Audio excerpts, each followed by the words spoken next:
Halo, balik lagi di channel Jadi Lebih Baik. Di video ini kita akan bahas tentang kebahagiaan dalam stoikisme. Ngomongin soal bahagia, apakah kebahagiaan itu bisa dirasakan dengan memiliki harta yang banyak? Apakah kebahagiaan itu bisa dirasakan saat mendapatkan pacar atau istri yang cantik? Apakah kebahagiaan bisa dirasakan saat mendapatkan jabatan tinggi? Apa sih sebenarnya arti kebahagiaan itu? Apa lebih baik kita harus mengejar kebahagiaan atau membiarkan kebahagiaan itu datang?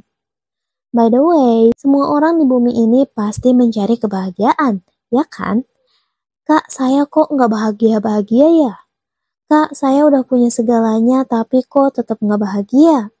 Oke, kita akan memberitahu kebahagiaan sejati yang nggak akan pernah lenyap oleh zaman. Nah, kali ini kita akan menggunakan filosofi stoikisme.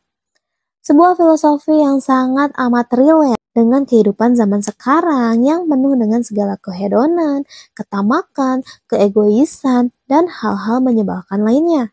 Filosofinya nggak berat-berat amat kok, dan nggak bertentangan dengan agama apapun. Kebahagiaan menurut stoikisme itu berasal dari dalam diri kamu dan bukan berasal dari luar diri kamu. Jadi, kamu nggak terpengaruh dengan hal-hal duniawi seperti kekayaan, harta, tahta, atau apapun karena hal-hal itu adalah kebahagiaan yang berasal dari luar. Kebahagiaan yang berasal dari diri kamu adalah melalui pikiran kamu yang mau menerima dan menghargai sekecil apapun yang kamu miliki.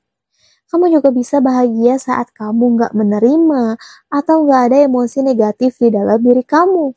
Jadi, kalau kamu hari ini nggak marah, egois, tamak, hari itu tidak ada yang spesial atau yang wow, maka hari itu sebenarnya kamu udah bahagia.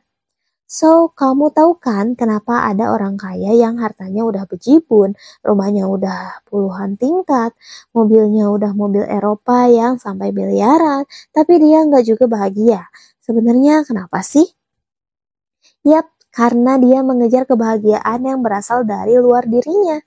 Dia ingin lebih, dan lebih untuk meraih kebahagiaan material. Dia nggak akan pernah bahagia karena dia akan terus mengejar kebahagiaannya itu yang tentu aja dari luar dirinya.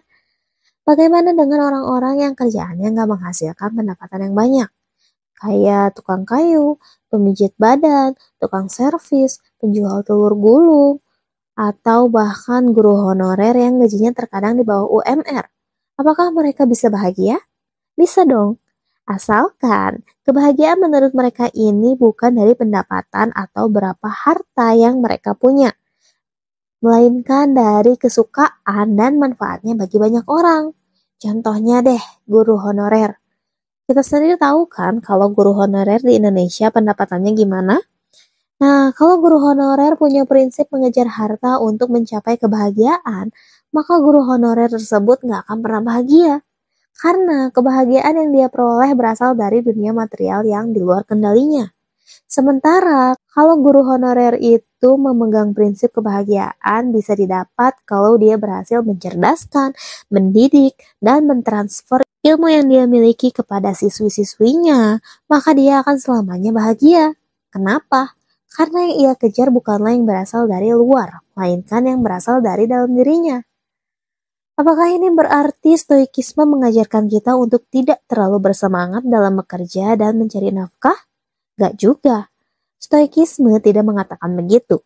Stoikisme hanya mengajarkan untuk tidak menginginkan hal-hal yang berasal dari luar diri kita, seperti kekayaan, popularitas, kesehatan, keadaan alam, bahkan umur. Tapi stoikisme ingin mengajarkan kepada kita bahwa kita bisa loh bahagia tanpa mengejar itu semua. Kita bisa bahagia ketika kita memiliki passion di dalam pekerjaan atau kuliah kita. Kita bisa bahagia saat hari ini tidak ada emosi negatif. Kita bisa bahagia saat kamu belajar hal-hal baru dan hal-hal lain yang berasal dari dalam diri kamu dan tidak akan pernah hilang dari dalam diri kamu. Seluruh dunia akan menawari kamu kebahagiaan material yang menggiurkan. Tapi kamu bisa bahagia atas pikiran kamu sendiri. Nah, begitulah kebahagiaan menurut stoikisme. Semoga ini bisa mengubah cara pikir kamu mengenai kebahagiaan ya.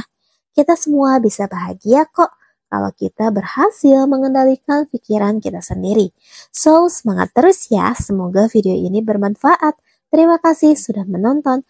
Kalau kamu suka dengan video ini, jangan lupa klik tombol like dan subscribe channel ini ya. Biar kamu gak ketinggalan video serupa untuk bantu kamu ngembangin diri jadi lebih baik. Sampai jumpa di video berikutnya.